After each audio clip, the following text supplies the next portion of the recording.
할렐루야. 우리가 지난주에는 생명의 아들이신 예수께로 나아가자라고 하는 제목으로 말씀을 나누었습니다. 우리가 예수님께 나아가되 세 가지를 기억해야 되죠. 하나님께서 지금 우리의 모습 이대로를 사랑하시기 때문에 우리는 이 모습 이대로 주님께 나아가면 되는 거예요. 어떤 분들은 나는 하나님 앞에 나가기에는 너무 경건하지 못합니다. 나는 내 모습을 바라볼 때 너무 부끄럽습니다. 이렇게 말씀하시는 분들이 있어요. 그래 나중에 술도 끊고 담배도 끊고 좀 이런 것들, 세속적인 것들 다 정리한 다음에 하나님께로 나가겠습니다. 이렇게 생각하시는 분들이 있는데 평생 못 나갑니다. 예수님께 나가게 되면 주님께서 다 정리해 주세요. 술도 담배도 경건하지 못한 모든 것들 다 정리해 주세요. 우리에게 의의 깨끗한 세마포 옷을 입혀 주시는 것입니다. 저는 너무 믿음이 없어요. 나중에 믿음이 생기면 교회 나가겠습니다. 이렇게 생각하시는 분들 평생 교회 못 나갑니다. 주님께로 나와서 생명의 말씀을 듣게 되면 주님께서 믿음을 선물로 주시는 거예요. 여러분들, 우리는 말씀 안에서 예수님께로 나가야 됩니다. 그러면 언제든지 우리 주님께서 우리를 맞이해 주시고 영접해 주시고 큰 은혜와 복을 주실 것을 믿으시기를 바랍니다. 오늘 말씀의 제목은 참 성전, 참 제사장, 참 제사입니다. 이 세 가지 항목을 우리가 말씀 안에서 살펴보면서 함께 은혜를 나누고자 합니다. 첫 번째, 참 성전이에요. 신령한 집으로 함께 세워지라. 베드로전서 2장 4절과 5절 말씀을 함께 읽어보겠습니다. 보배로운 산돌이신 예수께 나아가 너희도 산돌같이 신령한 집으로 세워지고. 생명의 아들이신 예수께로 나아가 신령한 집으로 세워져라, 이렇게 말씀했어요. 여러분들, 신령한 집은 성전을 가리키는 것이거든요. 그러므로 저와 여러분들이 신령한 집, 즉 성전으로 세워지기 위해서는 우리 구약시대에 성막과 성전에 대한 기본적인 이해를 갖고 있으셔야 됩니다. 우리 구약시대의 모세 성막을 한번 보시겠습니다. 이 모세 성막은 모세가 시내산에서 친히 하나님께로부터 계시를 받아서 세워진 성막이 되겠습니다. 여러분들, 이 성막 맨 앞쪽을 보게 되면 번제단이 있게 되죠. 이 번제단은 우리가 지금 이미지를 보게 되면 그저 사각형 제단으로 이렇게 보이지만, 제가 이것을 조금 더 상세하게 설명드리게 되면 3단 구조로 되어 있는 제단입니다. 맨 아랫단은 1규빗이고요. 그 다음에 두 번째 단은 5규빗이고요. 그리고 맨 위에 세 번째 단은 3규빗으로 이루어진 3중 제단입니다. 그러니까 1, 5, 3으로 되어 있어요. 1규빗, 5규빗, 3규빗.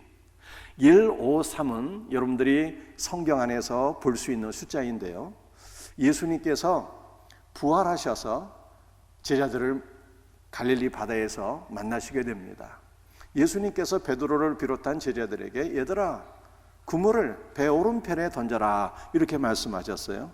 그래서 제자들이 주님의 말씀을 따라서 그물을 던졌는데 153마리, 153, 153마리의 물고기를 낚게 됩니다.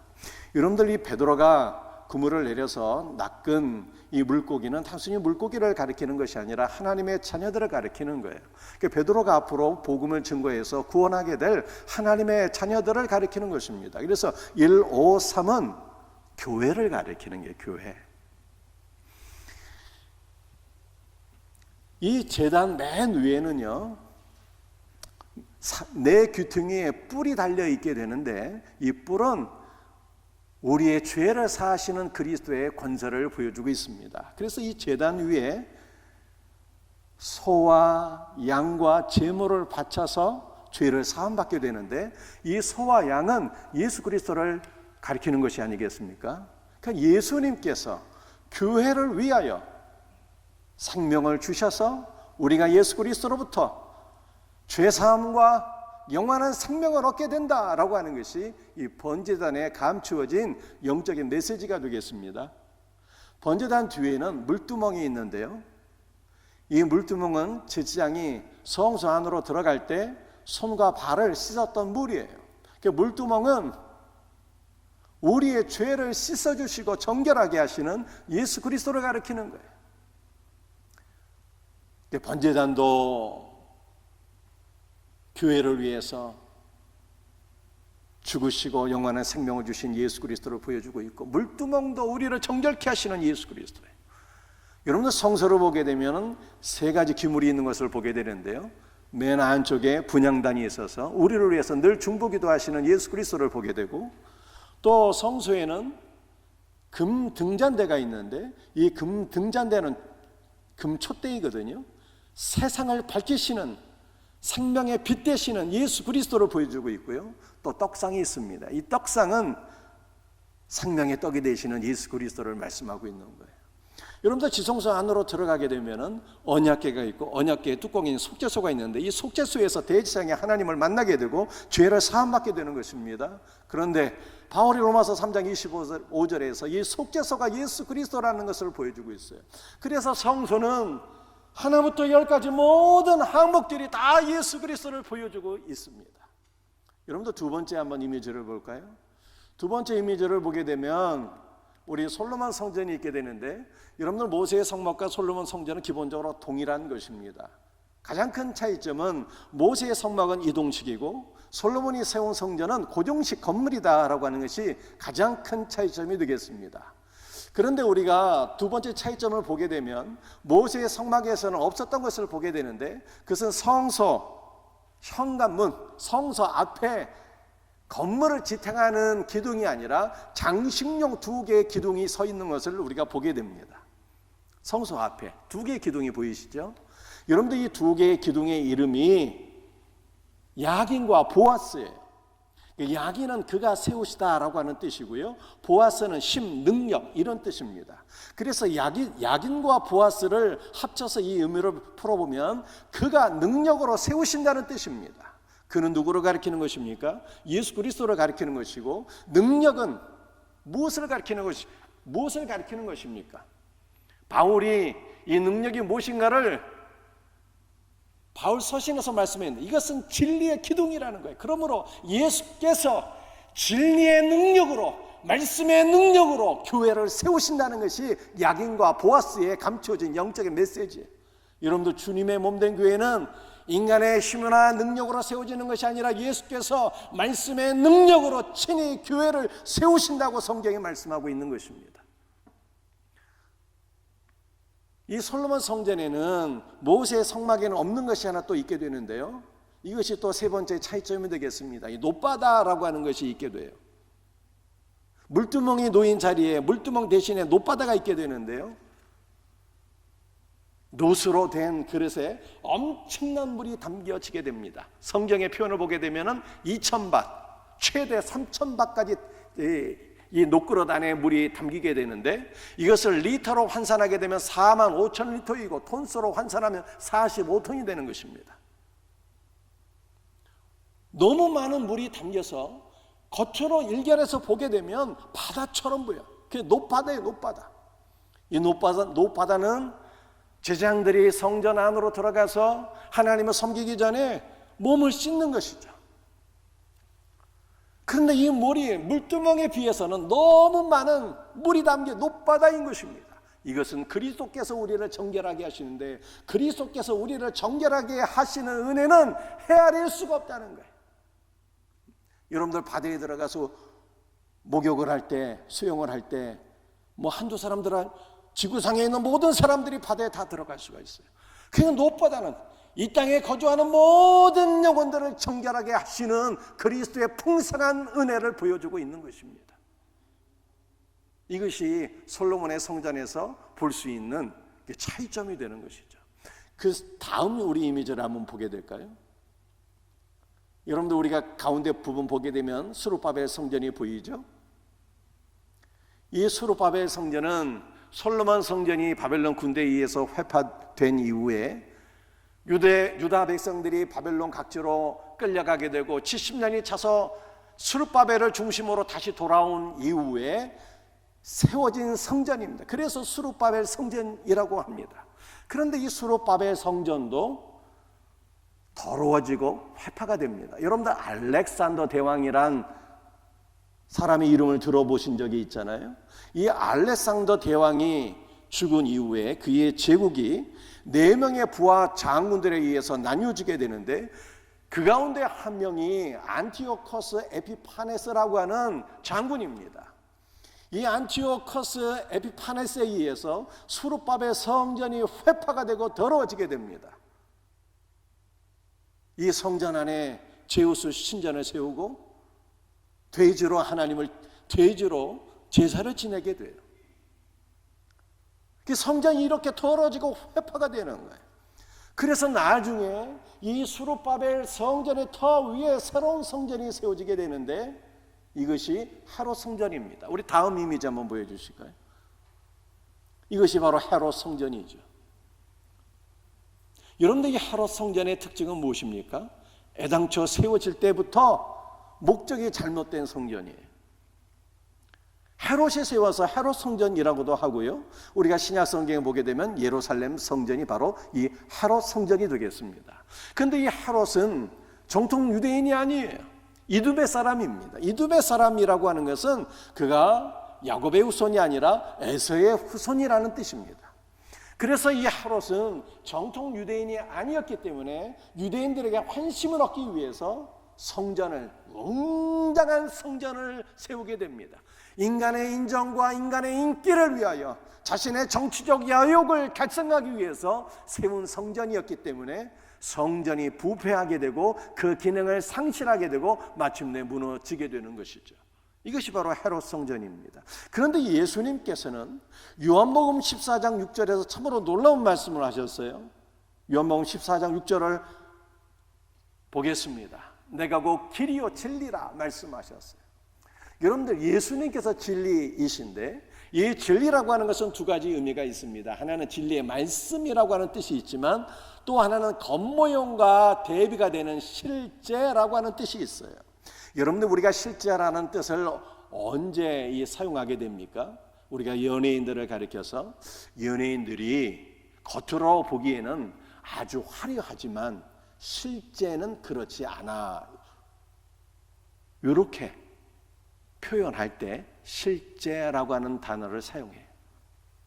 연예인들이 겉으로 보기에는 참 사람들에게 인기를 얻고 화려한 모습, 참 행복한 모습을 보여주고 있지만 그들의 실제는 그렇지 않다고 그러잖아요. 실제는 우울증에 사로잡혀서 고통받고 있는 연예인들이 많다는 거죠. 연예인들이 겉으로 보기에는 참 얌전하고 점잖아 보이지만 실제는 그렇지 않아. 실제는. 이렇게 우리가 실제라는 단어를 이렇게 사용합니다. 겉모습과 실제는 다르다는 거예요. 그렇다면 예수님께서 내가 실제다라고 말씀하셨을 때 이것은 무슨 뜻이 되겠습니까? 우리가 지금까지 살펴본 모세의 성막, 솔로몬 성전, 수룹바벨 성전, 헤롯 성전은 다 예수 그리스도를 나타내는 상징이요 그림자였고, 참 성전의 실제는 예수님이라는 뜻이에요. 예수님이 참 성전이십니다. 그러므로 우리는 예수님 안에서 죄를 사함받게 되고, 예수님 안에서 살아계신 하나님을 만나게 되고, 예수님 안에서 이 하나님을 예배하게 되는 것입니다. 예수님이 참 성전이세요. 실제이신 성전이 오셨기 때문에 구약에 존재하던 모든 성전은 종결이 되었고 하나님께서 다 없애버리셨어요. 그런데 바울은 고린도전서 3장 16절에서 정말로 놀라운 말씀을 하셨습니다. 뭐라고 얘기했을까요? 너희는 너희가 하나님의 성전인 것과 하나님의 성령이 너희 안에 계시는 것을 알지 못하느냐라고 말씀했어요. 참 성전은 예수님이신데 바울은 너무나도 놀랍게도 이제는 우리 성도 여러분이 성전이라고 말씀한 것입니다. 왜 그렇습니까? 참 성전이신 예수께서 우리 안에 내주하고 계시기 때문에 이제는 우리가 성전이 되었다는 것이죠. 그런데 베드로전서 2장 5절에서 이런 말씀을 했어요. 너희도 산돌같이 신령한 집으로 세워지고, 신령한 집은 성전을 가리키는 것인데 너희가 신령한 집으로 세워지고 라고 말씀했어요. 이건 무슨 뜻인가 하면, 바울은 우리가 성전이라고 명시적으로 말씀했는데 베드로는 우리가 성전으로 세워져야 된다는 것입니다. 세워지고가 현재형이에요. 우리가 날마다 하나님의 성전으로 세워져 감을 얻어야 된다라고 하는 뜻입니다. 그래, 우리가 아직은 온전한 성전이 아니라는 것이고, 우리가 온전한 성전으로 지어져 가야 된다는 뜻이에요. 그렇다면 우리는 어떻게 온전한 성전으로 세워져 갈 수 있는 것입니까? 우리 세 가지를 간단하게 설명드리겠어요. 첫 번째는 주님의 명령으로 세워지게 됩니다. 베드로전서 2장 5절 너희가 산돌같이 신령한 집으로 세워지고, 이 세워지고가 명령형이에요. 너희는 반드시 신령한 성전으로 세워져야만 한다라고 하는 뜻입니다. 그런데 여기에는 더 깊은 뜻이 있어요. 여러분들, 우리는 성전하고는 거리가 참 멀어 보이지 않습니까? 우리가 생각할 때 우리는 참 연약한 사람들인데, 우리는 날마다 죄 가운데 살아가고 있는데 어떻게 거룩한 성전이 될 수 있을까? 이렇게 생각하잖아요. 그런데 주님께서 너희는 거룩한 성전이 될지어다 라고 명령하셨다는 거예요. 주님께서 명령하셨기 때문에 우리는 거룩한 성전이 된다는 것입니다. 이것이 바로 복음이에요. 우리 창세기 1장에 나타난 창조 기사를 보게 되면, 제가 간혹 말씀드렸지만 빛이 있으라 명령하셨기 때문에 빛이 존재하게 되었습니다. 물 가운데 궁창이 있어 물과 물로 나뉘어질지어다 주께서 명령하심에 궁창 위의 물과 궁창 아래의 물로 나뉘어지게 되었어요. 온 천하의 물은 한 곳으로 모이고 묻이 드러나라 명령하심에 온 천하의 물이 한 곳으로 모여서 이게 바다가 되었고요. 그래서 묻이, 땅이 육지가 드러나게 되었어요. 그 주님이 말씀하시면 말씀하신 대로 다 되었다는 거예요. 주님의 말씀에 창조의 능력이 있다는 것이죠. 복음서를 보게 되면 제자들은 갈릴리 바다에서 큰 바람과 파도 때문에 고통을 당했는데 주님께서 말씀하셨어요. 바람아 파도야 잔잔하라 주께서 말씀하심에 요동치던 바다 물결이 잔잔하게 되었다고 말씀하고 계세요. 창조의 하나님, 만왕의 왕이 되신 하나님께서 말씀하시면 말씀하신 대로 된다는 거예요. 그러므로 우리는 오늘 주님의 말씀에서 복음을 듣게 되는 것입니다. 우리는 부족한 사람들이지만 너희는 신령한 집으로 세워질지어다 주께서 명령하셔서 우리는 뭐 하면 되는 거예요? 아멘 믿습니다. 주님의 말씀을 붙잡고 믿음으로 고백하게 될 때 주님께서 우리를 신령한 성전이 되게 하시는 거예요. 이 믿음이 있기를 주 예수의 이름으로 축복합니다. 여러분도 우리는 두 번째는 은혜로 성전이 되는 거예요. 베드로전서 2장 5절 너희는 산돌같이 신령한 집으로 세워지고, 이 세워진다는 것이 명령형이지만 수동태예요. 그러니까 우리가 성전이 되는 것은 인간의 노력이나 의지나 결단으로 되는 것이 아니라 주님의 은혜로 되어진다는 것입니다. 베드로전서 2장 4절 말씀이죠.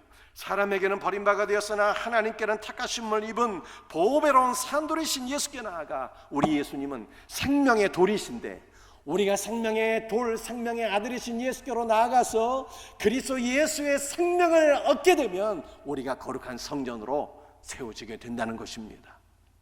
만약 여러분들이 생명의 아들이신 예수께로 나아가지 않는다면 여러분들은 결단코 거룩한 성전이 될 수가 없어요.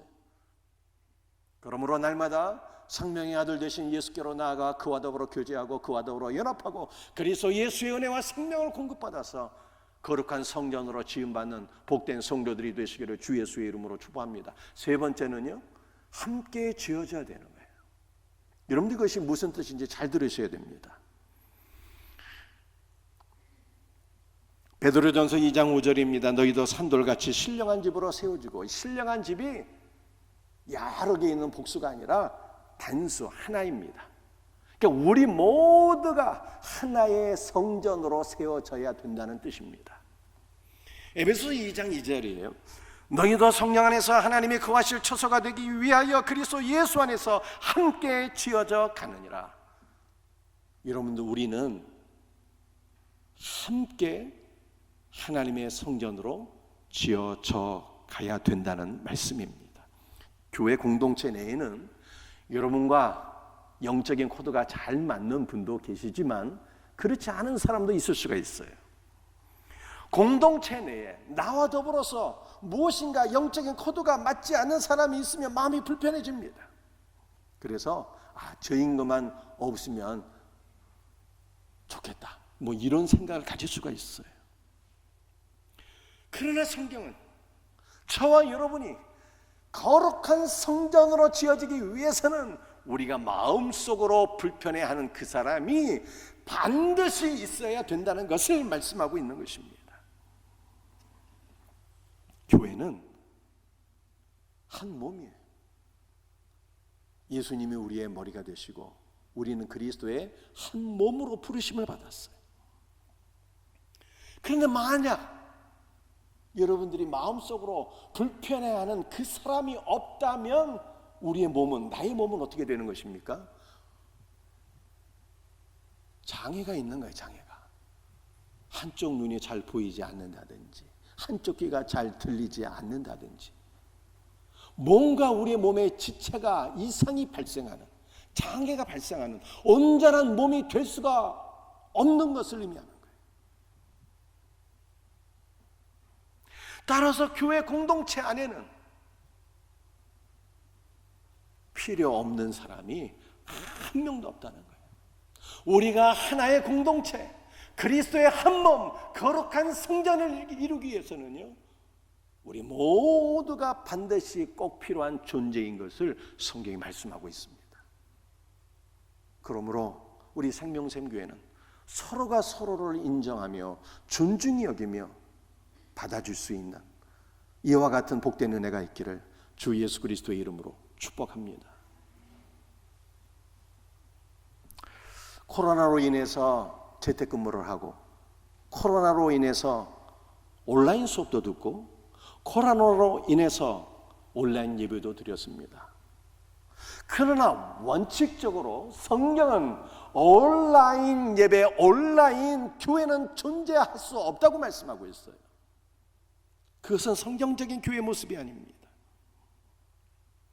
교회는 그리스도 안에서 함께 모여서 한 몸으로 지어지는 거예요. 함께 모여서 성령의 말씀을 같이 받아먹고 한 몸으로 지어지는 것입니다. 함께 모여서 함께 떡을 나누고 밥을 먹고 함께 즐거워하고 함께 교제함으로 우리는 한 몸으로 지어지는 것입니다. 함께 모여서 서로가 서로를 국린히 여기며 같이 더불어 기도함으로 말미암아 슬픔도 나누고 기쁨도 나누고 서로를 위해서 안타까운 마음으로 기도함으로 우리는 그리스도 안에서 한 몸으로 지어지는 거예요.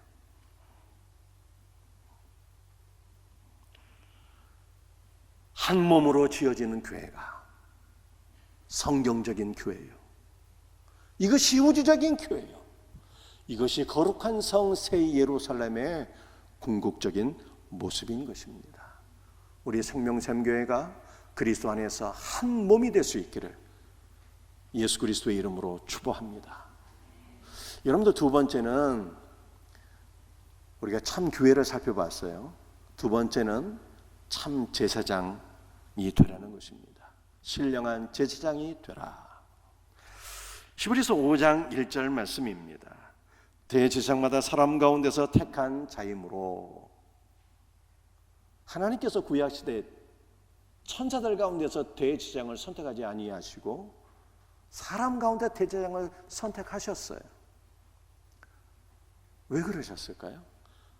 대제사장은 자신도 연약한 인간이요 죄 가운데 사는 사람이어서 연약한 사람들을 바라볼 때마다, 죄인들을 바라볼 때마다 정죄하지 않고 긍휼의 마음으로 중보 기도할 수 있었습니다. 우리 예수님께서도 우리의 연약함을 친히 다 경험하시고 우리를 위해서 긍휼의 마음으로 기도해 주시기 위해서 성육신하셨어요. 여러분도 우리는 참 대지장이 되시는 예수 그리스도를 통해서 아버지 하나님께로 나갈 때 하나님께서 우리를 언제나 기쁘게 받아주시고 그리스도 예수 안에서 우리에게 은혜와 복을 주십니다. 그런데 참으로 놀라운 것은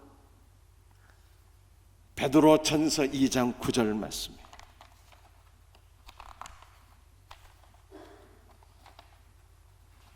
우리 말씀을 같이 한번 읽어보도록 하겠습니다.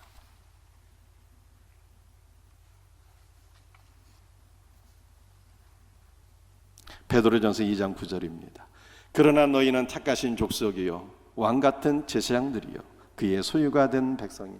너무 놀라운 것은 예수님의 대제사장이신데 이제는 저와 여러분이 대제사장이 되었다고 말씀하고 있어요. 여러분들 대제사장에 사역이 많이 있는데 가장 중요한 사역 두 가지를 꼽으라면 첫 번째는 중보기도요, 두 번째는 축복기도입니다. 우리가 이제는 그리스도 안에서 대제사장이 되었기 때문에, 왕같은 제사장이 되었기 때문에 이제는 무엇을 하며 살아야 되는 것입니까? 중보기도하며 사셔야 돼요. 여러분의 가족들을 위해서, 연약한 지체들을 위해서, 몸된 교회를 위해서, 새 정부를 위해서, 나라와 민족을 위해서, 선교제를 위해서 중보기도할 수 있는 우리 성도들이 되시기를 주님의 이름으로 축복합니다. 아름다운 예배당에서 새벽을 깨워 기도하세요. 시간을 정해놓고 중보 기도의 삶으로 나가는 우리 성도들이 되시길 바랍니다. 여러분들 제사장의 중요한 사명이 첫 번째는 중보 기도요, 두 번째는 축복 기도예요. 첫 번째는 중보 기도, 두 번째는 축복 기도입니다. 우리가 구약 시대에 성전에서 날마다 아침에 드리는 제사가 있었어요. 이거 상번제라고 그래요. 새벽 6시에 드렸습니다. 상번제. 그런데 이 상번제가 끝나게 되면 제사장들은요, 이스라엘 백성들을 매일 축복했어요. 제사장들이 무슨 말씀으로, 어떠한 내용으로 이스라엘 백성들을 축복했을까요? 민수기 26장 24절 25절 말씀입니다. 함께 읽겠습니다. 여호와는 내게 복을 주시고 너를 지키시기를 원하며, 여호와는 그의 얼굴을 내게 비추사 은혜 베푸시기를 원하며, 여호와는 그 얼굴을 내게로 향하여 드사 평강 주시기를 원하노라. 그들은 이같이 내 이름으로 이스라엘 자손에게 축복할지니 내가 그들에게 복을 주리라. 여러분들 이 민수기 6장 24절 25절에서 설명한 것은 많이 있지만 한 가지만 말씀드리면요, 제사장이 날마다 성전에서 이스라엘 백성들을 축복했는데 하나님께서 뭐라고 말씀하십니까? 25절에 내가 그들의 기도를 듣고 반드시 복을 주겠다고 말씀하시는 거예요. 제사장들의 축복 기도는 역사하는 힘이 컸습니다. 하나님의 이름으로 축복할 때 하나님께서 내가 반드시 그들에게 복을 주리라 맹세하셨다는 거예요. 그러므로 이제 우리가 어떻게 하며 살아야 되는 것입니까? 여러분들 축복하며 사셔요. 축복하며. 여러분들 우리가 예배 시간에도 제일 중요한 것이 말씀을 듣는 시간이지만 또 하나 중요한 것을 꼽으라면 축복기도잖아요. 축복기도. 그래서 반드시 뭐는 받고 나가야 돼? 축복기도는 받고 나가야 되는 거예요. 여러분들 우리가 가정에서도 뭐 하며 살아야 되는 것입니까? 우리가 5월달 가정의 달을 맞이했는데 여러분들 가정에서 자녀들을 축복하셔야 돼요. 야, 이 주길로만 하면서 저주하지 말고 예수의 이름으로 축복하라 이 말이에요. 축복해. 왕같은 제사장, 내가 그들의 기도를 듣고 반드시 복을 주리라라고 말씀하셨어요. 가정에서 자녀들을 축복 기도할 수 있는 부모들이 되어야 합니다. 여러분들 직장도 축복하세요. 요셉으로 인해서 그의 직장이요 상관의 집이었던 보디발의 집이 복을 받게 되었잖아요. 여러분들이 섬기고 있는, 일하고 있는 일터를 축복한다면 그 복이 다 누구에로 가겠습니까? 그 복이 직장에서 일하고 있는 여러분에게로 다 돌아오는 거예요. 그러므로 직장을 축복하셔야 돼요. 직장의 상사들, 동료들을 위해서 다 축복하세요. 여러분들, 우리는 무엇을 또 축복해야 되는 것입니까? 우리가 섬기고 있는 교회를 축복해야죠. 교회가 더욱더 건강한 교회, 성경적인 교회, 하나님을 기쁘시게 하는 교회가 된다면 그 복이 다 누구에로 돌아오겠어요? 다 나에게로 돌아오는 거예요. 그러므로 우리는 자녀를 축복하고 직장을 축복하고 교회를 축복하고 또 새정부를 축복하고 선교제를 축복하고 축복기도 해야 돼요. 형제와 자매를 비방하지 말고 저주하지 말고 중보 기도하며 축복 기도하는 신령한 제사장들이 될 수 있기를 예수 그리스도의 이름으로 축복합니다. 세 번째는 제사예요. 제사. 자, 첫 번째는 무엇이었습니까? 신령한 성전이 되라. 두 번째는 신령한 제사장이 되어라. 세 번째는 신령한 제사를 드려야 된다는 거예요. 여러분들, 신령한 제사는 어떠한 제사일까요? 베드로전서 2장 5절 말씀을 우리 한번 같이 읽어보겠습니다. 너희도 산돌같이 신령한 집으로 세워지고 예수 그리스도로 말미암아 하나님의 기쁘게 받으실 신령한 제사를 드릴 거룩한 제사장이 될지니라. 구약시대 때는 동물 제사를 드렸어요. 그러나 이제는 더 이상 동물 제사 드리지 않잖아요. 베드로가 지금 뭐라고 말씀하고 있습니까? 신령한 제사를 드리라는 거예요. 신령한 제사. 신령한 제사. 여러분들, 신령한 제사는 어떤 제사입니까? 로마서 12장 1절을 같이 읽도록 합니다.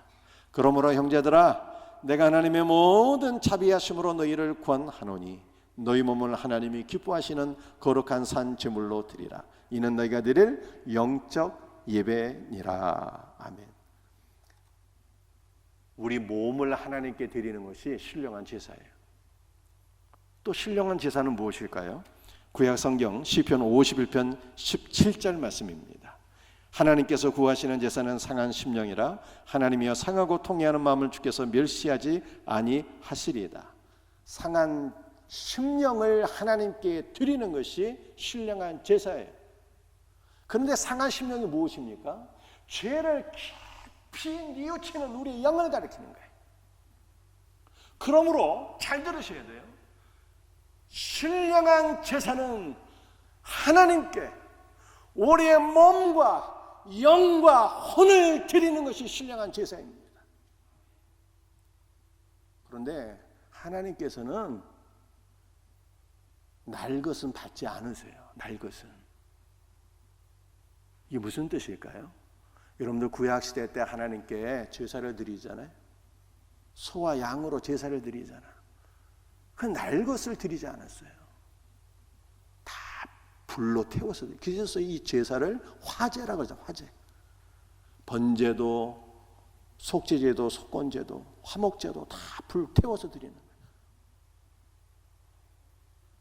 여러분들, 이것은 하나님께서 날 것을 받지 않으신다는 거예요. 무슨 뜻입니까? 오늘 우리의 영과 혼과 몸을 하나님께 드려야 되는데 날 것을 하나님 받지 않으세요.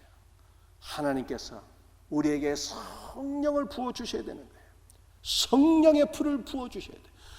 그리스도의 영과 그리스도의 생명으로, 그리스도의 말씀으로 하나님께서는 우리의 영과 혼과 몸을 채우시도록 기도하셔야 돼요. 왜냐하면 날 것은 받지 않으시기 때문에. 하나님, 그리스도의 영과 성령과 그리스도의 은혜와 생명과 말씀으로 나의 영과 혼과 몸을 다 채워주옵소서. 그렇게 기도하셔요. 그리고 주님께 또 기도하셔야 돼. 나의 영과 혼과 몸을 주님께 드립니다. 우리의 영혼과 몸을 주님께 드리는 것이 신령한 제사예요. 그런데 우리의 영과 혼과 몸을 드리는 것은 우리의 모든 것을 주 앞에 드리는 거예요. 우리의 시간도, 우리의 재능도, 우리의 물질도, 우리의 자녀도, 내게 속한 모든 것을 다 드린다는 의미예요. 여러분들 자녀를 위해서도 어떻게 기도하고 계시는 거예요 지금? 단순히 공부 잘할 수 있도록 기도하십니까? 주님 우리 자녀들을 그리스도의 영과 은혜와 생명과 말씀으로 충만하게 채워 주옵시고 이 아이들을 주님께 드리오니, 생명보다 귀한 이 자녀들을 주님께 드리오니 주님께서 마음껏 기쁘게 사용하여 주옵소서 라고 기도해야 되는 거예요. 여러분들 우리의 영과 혼과 몸을 주님 앞에 드리는 이 신령한 제사는 어떠한 것인지 좀 더 구체적으로 한번 살펴볼까요? 오늘 마지막 성경 구절에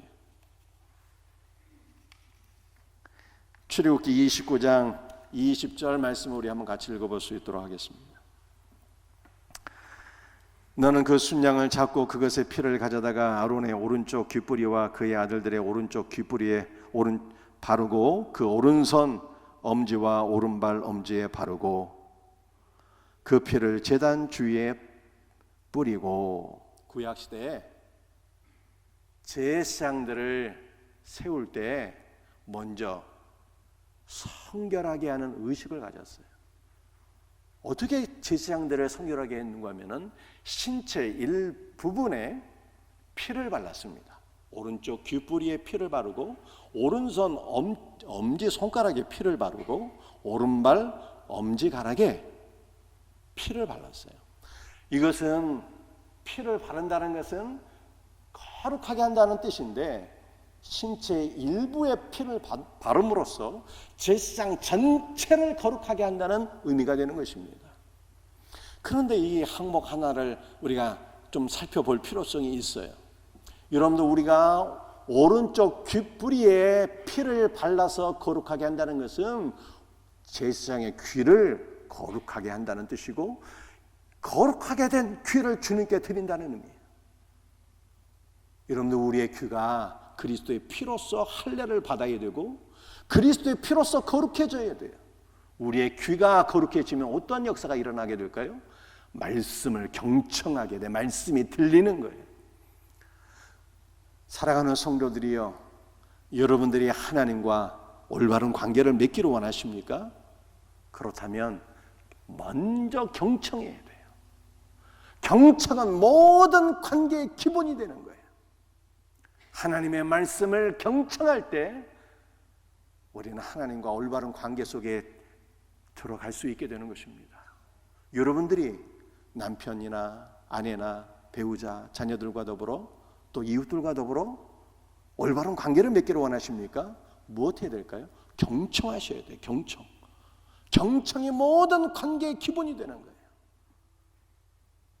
여러분의 귀가 그리스도의 피로써 할례를 받고 정결하게 되어서 경청하는 귀가 되기를 예수 그리스도의 이름으로 축복합니다. 사무엘이 뭐라고 얘기를 했습니까?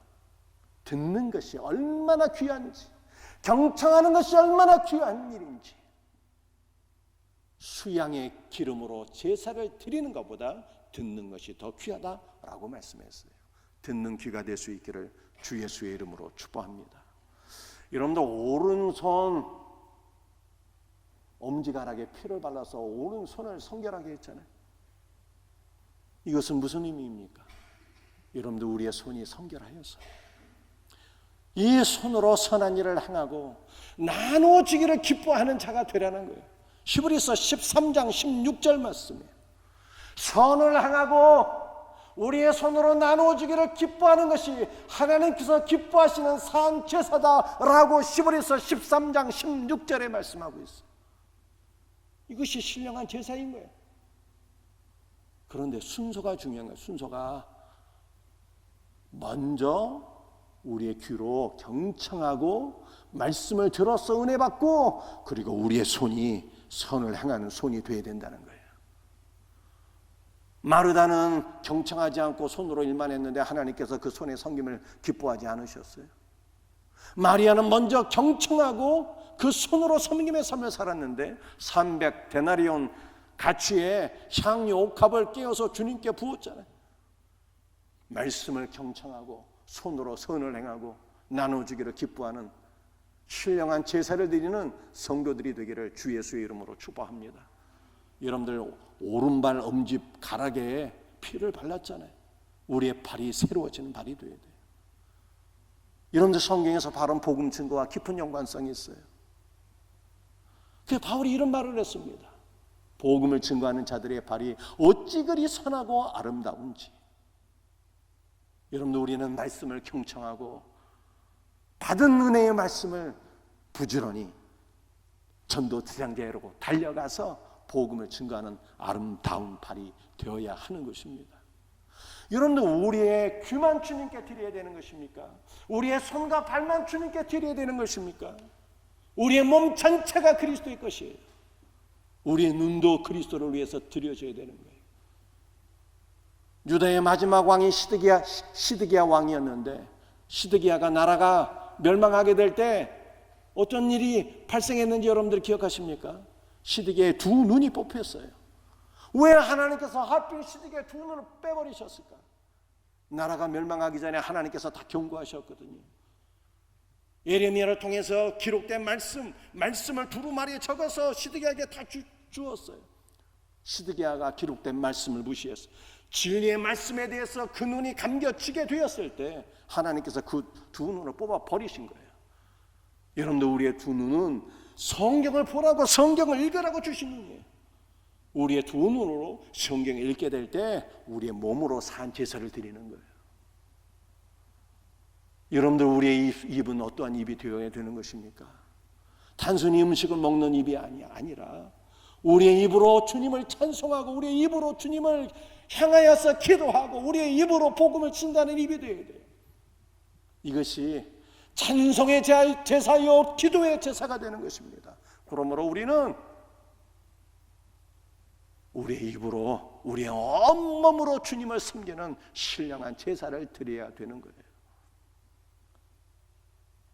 말씀을 마치도록 하겠습니다. 오늘 세 가지 말씀드렸어요. 신령한 성전이 되라는 거예요. 신령한 성전. 주님의 은혜를 누림으로 그리스도 예수 안에서 우리가 한 몸으로 지어져 가야 되는 거예요. 신령한 제사장이 되어야 되는 거예요. 제사장의 사명은 무엇입니까? 중보기도 축복기도예요.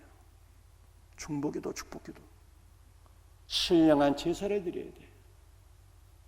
어떤 것이 신령한 제사입니까? 몸을 드리는, 영과 혼과 몸을, 우리의 모든 것을 그리스도께 드리는 거예요. 그런데 날 것은 받지 않는다는 걸 기억하셔야 돼요. 다 불로 태워서 드렸어요. 하나님께. 성령의 불로 우리의 영과 혼과 온몸이 충만해야 돼요.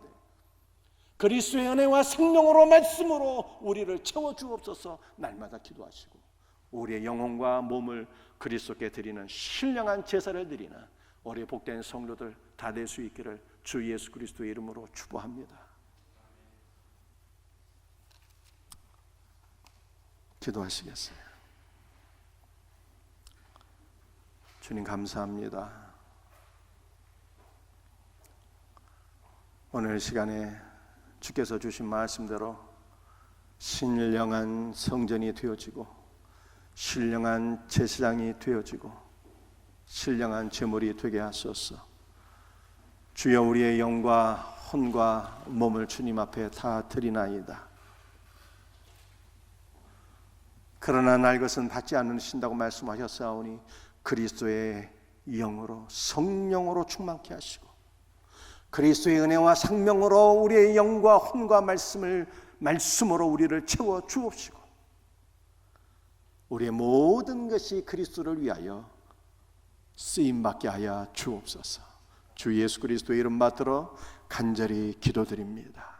아멘.